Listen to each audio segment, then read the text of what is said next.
Hello friends, नमस्कार। I am C Ved and welcome you on my YouTube channel.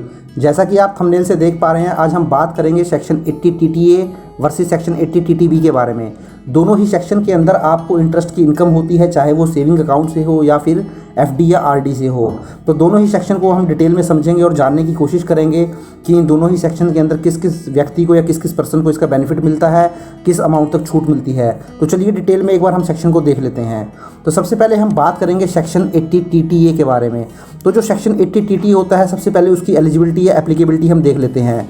Section 80 TTA जो है वो applicable होता है किसी एक इंडिविजुअल के ऊपर जो कि less than 60 year of age हो, या कोई हिंदू अनडिवाइडेड फैमिली हो, या फिर कोई non resident Indian senior citizen हो। तो ये जो तीन तरीके के व्यक्ति हैं वो इस सेक्शन के अंदर बेनिफिट ले सकते हैं। जैसा कि आप जानते हैं, जनरली आज के टाइम में हर एक व्यक्ति का किसी न किसी बैंक के अंदर अकाउंट होता है, या पोस्ट ऑफिस या कोऑपरेटिव बैंक के अंदर अकाउंट होता है। इसका रीज़न ये है कि जो कैश के ट्रांजैक्शन है वो बहुत कम कर दिए गए हैं। अब जो है इंडिया डिजिटल की तरफ बढ़ रहा है, तो जो सारे के सारे ट्रांजैक्शन है वो ऑनलाइन ही होते हैं, बैंकिंग मोड से ही होते हैं। तो इसलिए यदि किसी भी तरीके का कोई सेविंग अकाउंट है किसी बैंक के अंदर, पोस्ट ऑफिस के अंदर या कोऑपरेटिव के अंदर, और वहाँ से आपको किसी भी तरीके का जो इंटरेस्ट आता होगा, तो आपको वो जो इंटरेस्ट की इनकम है वो अपनी इनकम टैक्स के रिटर्न में शो करनी पड़ती है। तो अगर आपका किसी भी तरीके का इंटरेस्ट आता है किसी सेविंग के ऊपर, आपकी कोई सेविंग है किसी बैंक अकाउंट के अंदर, किसी पोस्ट ऑफिस के अंदर या कोऑपरेटिव बैंक के अंदर, यहाँ से जो आपका इंटरेस्ट आता है उस सेविंग अकाउंट के ऊपर आपको उसको इनकम टैक्स के रिटर्न में शो करना पड़ता है। इसका रीज़न ये है कि क्योंकि ये जो आपका इंटरेस्ट है ये आपकी जो AIS होती है, एनुअल इन्फॉर्मेशन स्टेटमेंट, या TIS होता है, टैक्स इन्फॉर्मेशन समरी, इसमें भी वो रिपोर्ट हो जाता है। तो अगर आप इसको इनकम टैक्स के रिटर्न में शो नहीं करेंगे तो कहीं ना कहीं आपको नोटिस आने के चांसेस रहते हैं। तो इसलिए किसी भी तरीके के सेविंग अकाउंट के ऊपर अगर आपका इंटरेस्ट आता है तो आप उसको ITR में दिखाते हैं, क्योंकि वो रिपोर्टेबल ट्रांजैक्शन माना जाता है। अब ये जो आपकी इंटरेस्ट इनकम होती है इस सेविंग अकाउंट से, जो आपका ब्याज आता है या इंटरेस्ट आता है, उसको हम जो इनकम टैक्स में दिखाते हैं या इनकम टैक्स के रिटर्न में जो फाइल करते हैं उसको हम इनकम फ्रॉम अदर सोर्सेज के हेड में दिखाते हैं। और इस हेड में जो दिखाते हैं, इस सेक्शन के अंदर जो लास्ट में मैंने आपको बताया है, इस सेक्शन के अंदर जो आपको डिडक्शन मिलती है वो मैक्सिमम 10,000 तक आप डिडक्शन ले सकते हैं सेक्शन 80 टीटीए के तहत। तो इसका मतलब ये है कि अगर आपकी सेविंग अकाउंट से किसी भी तरीके की इंटरेस्ट इनकम है और वो 10,000 तक है, तो आपको उसके ऊपर किसी भी तरीके का टैक्स पे करने की ज़रूरत नहीं है, क्योंकि सेक्शन 80 टीटीए के अंदर आपको उसकी छूट मिल जाएगी, वो सारा ही डिडक्ट हो जाएगा। चलिए हम एक एग्जाम्पल से इसको समझ लेते हैं।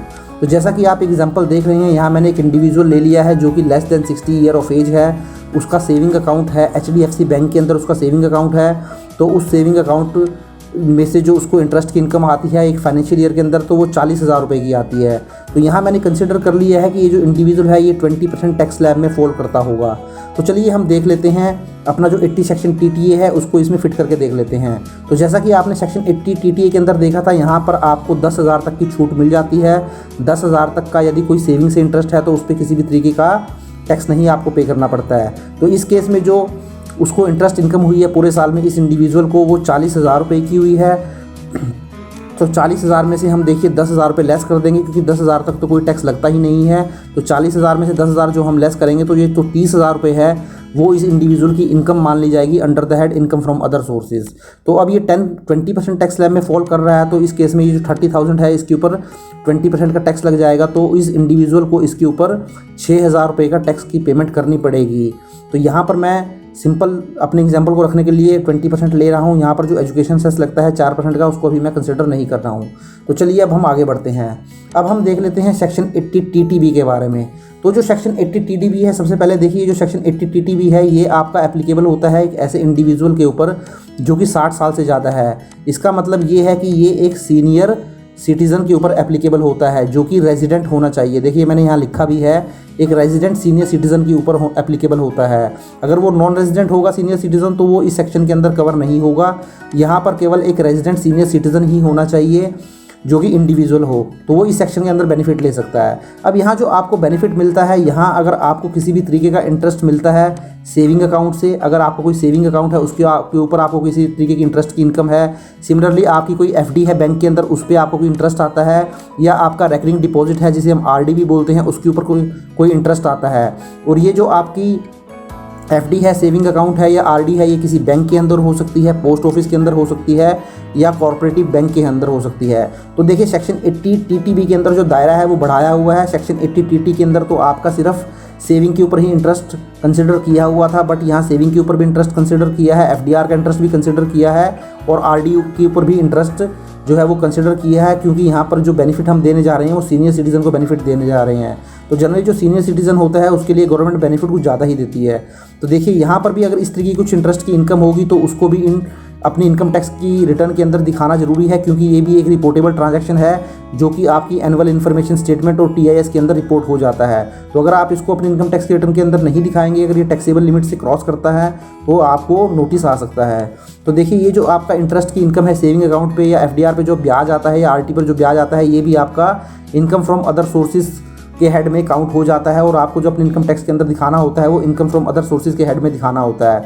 अब इस सेक्शन के अंदर जो डिडक्शन मिलती है वो 50,000 तक की आपको डिडक्शन मिल जाती है।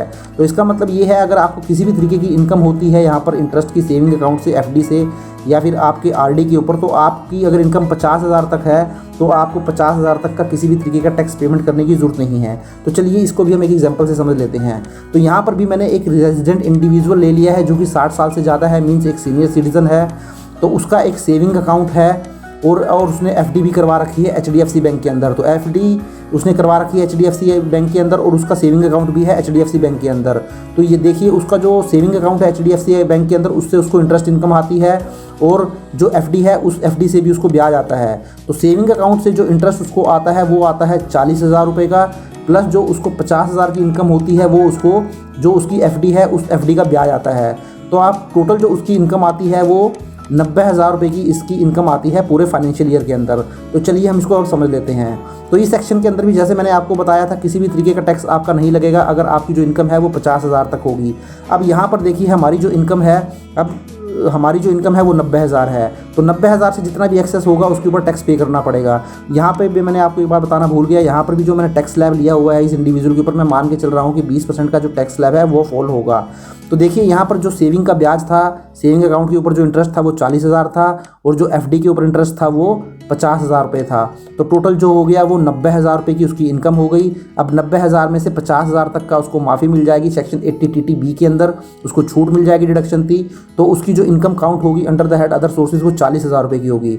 तो उसको जो टैक्स पे करना पड़ेगा वो 40,000 रुपये टैक्स पे करना पड़ेगा और ये जो टैक्स लग जाएगा वो 20% के हिसाब से लग जाएगा, क्योंकि अगर वो 20% में फॉल कर रहा है हमारे एग्जाम्पल में। तो इस केस में उसको यहाँ पर 8,000 रुपये की टैक्स की पेमेंट करनी पड़ेगी। यहाँ पर भी मैं अपने एग्जाम्पल को सिंपल रखने के लिए 20% ही ले रहा हूँ, 4% एजुकेशन सेस मैं यहाँ भी छोड़ रहा हूँ। तो चलिए ये दोनों ही एग्जाम्पल हमने डिस्कस कर लिए। अब हम मैंने छोटा सा लास्ट में एक कंपैरिजन बना दिया है दोनों ही सेक्शन का, जहाँ मैंने आपको थोड़ा ईजी रखने के लिए, आपको क्लैरिटी करने के लिए दोनों ही सेक्शन को मैंने आमने सामने रख दिया है। तो ये हम ऑलरेडी डिस्कस कर चुके हैं, फिर भी एक बार देख लेते हैं। तो सेक्शन 80TTA जो है वो आपका केवल सेविंग बैंक में जो इंटरेस्ट होगा उसके ऊपर ही अप्लाई होगा, चाहे वो सेविंग के इंटरेस्ट के ऊपर ही एप्लीकेबल होगा। वो इंटरेस्ट आपका जो अकाउंट है वो सेविंग का वो आपका बैंक में भी हो सकता है, कोऑपरेटिव बैंक में भी हो सकता है या फिर पोस्ट ऑफिस में भी हो सकता है, लेकिन सेविंग अकाउंट का इंटरेस्ट ही हम यहाँ पर कंसिडर करेंगे। बट सेक्शन 80TTB के अंदर हम जो है सेविंग का इंटरेस्ट भी काउंट करेंगे, अगर कोई एफडी है तो उसका इंटरेस्ट भी काउंट करेंगे और आरडी का इंटरेस्ट भी काउंट करेंगे। अब जो सेक्शन 80TT है वो अप्लाई होता है इंडिविजुअल जो कि 60 ईयर से कम है, मीन्स सीनियर सिटीजन नहीं है, हिंदू अनडिवाइडेड फैमिली है या सीनियर सिटीजन है तो वो नॉन रेजिडेंट इंडियन होना चाहिए।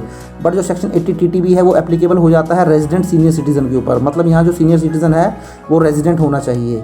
तो सेक्शन 80TT के अंदर जो डिडक्शन आपको मिलती है वो मैक्सिमम 10,000 तक आप डिडक्शन क्लेम कर सकते हैं और 80TTB के अंदर आप जो डिडक्शन क्लेम कर सकते हैं वो मैक्सिमम 50,000 तक कर सकते हैं। तो आशा करता हूँ दोस्तों आपको वीडियो अच्छा लगा होगा। If you like the video please share and subscribe my channel and click on the bell icon and press all so that you get all the notification of my upcoming videos. Thank you very much, have a nice day, take